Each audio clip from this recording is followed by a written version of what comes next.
সাবধান, 7 তারিখ দেশ জুড়ে বড় কিছু ঘটতে পারে। 54 বছর পর বিশেষ এই নির্দেশ কেন দিল দিল্লি?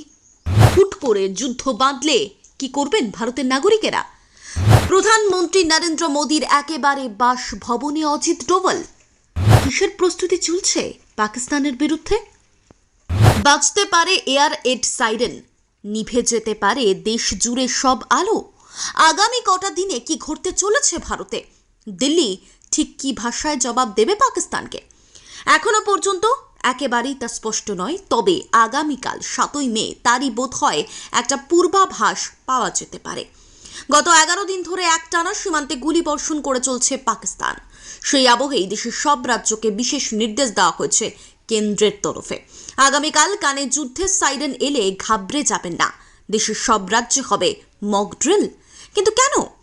এটা যে কোনো সাধারণ বিষয় নয় তা স্পষ্ট, কারণ এভাবে দেশের সব রাজ্যে মক ড্রিল করার কথা সচরাচর বলা হয় না কেন্দ্রের তরফে। 1971-এ ভারত পাক যুদ্ধের আবহে এমন মহড়া হয়েছিল রাজ্যে রাজ্যে। তারপর এই প্রথমবার এমন মহড়ার আয়োজন করা হচ্ছে। দেশের 244টি জেলায় মক ড্রিল হবে। রাজ্য প্রশাসন বিষয়টি দেখবে। নেহেরু যুব কেন্দ্র সংগঠন এনসিসি অংশ নেবে। পাকিস্তানের সঙ্গে যুদ্ধের পরিস্থিতি তৈরি হলে কি পদক্ষেপ? এয়ার এড সাইরেন ব্যবস্থাকে অপারেশনাল করার নির্দেশ। আচমকা হামলা হলে কিভাবে আত্মরক্ষা? সাধারণ মানুষ, ছাত্রদের মক ড্রিল। যে কোনো মুহূর্তে ব্ল্যাকআউটের জন্য প্রস্তুত থাকার নির্দেশ। বিশেষ বিশেষ কারখানা সংস্থাকে বাঁচাতে ক্যামোফ্লেজের প্রস্তুতি। হামলা হলে মুহূর্তের মধ্যে এলাকা খালি করতে মক ড্রিলের নির্দেশ। এবার একটু বিস্তারিত বলি। এয়ার রেড সাইরেন বাজিয়ে পরীক্ষা করা হবে। সাধারণ মানুষকে সতর্ক করার জন্য বাজবে এই অ্যালার্ম। স্কুল, অফিস, কমিউনিটি সেন্টারে হবে ওয়ার্কশপ।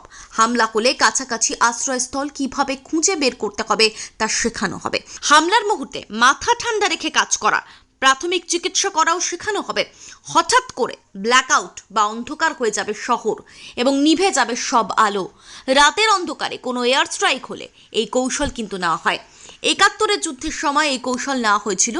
এছাড়াও মিলিটারি বেস, পাওয়ার প্ল্যান্ট বা গুরুত্বপূর্ণ বিল্ডিংগুলো এমনভাবে ঢেকে দেওয়া হবে যাতে স্যাটেলাইটে তা ধরাই না পড়ে। ঝুঁকিপূর্ণ এলাকায় শেখানো হবে কিভাবে দ্রুত উদ্ধার কাজ চালাতে হয়, কিভাবে সরিয়ে নিয়ে যেতে হয় সাধারণ মানুষকে। এসবের পর অনেকেরই প্রশ্ন, কেন্দ্র কি তাহলে সরাসরি পাকিস্তানের বিরুদ্ধে যুদ্ধের সিদ্ধান্ত নিল? আর সেজন্যই কি এমন নির্দেশিকা?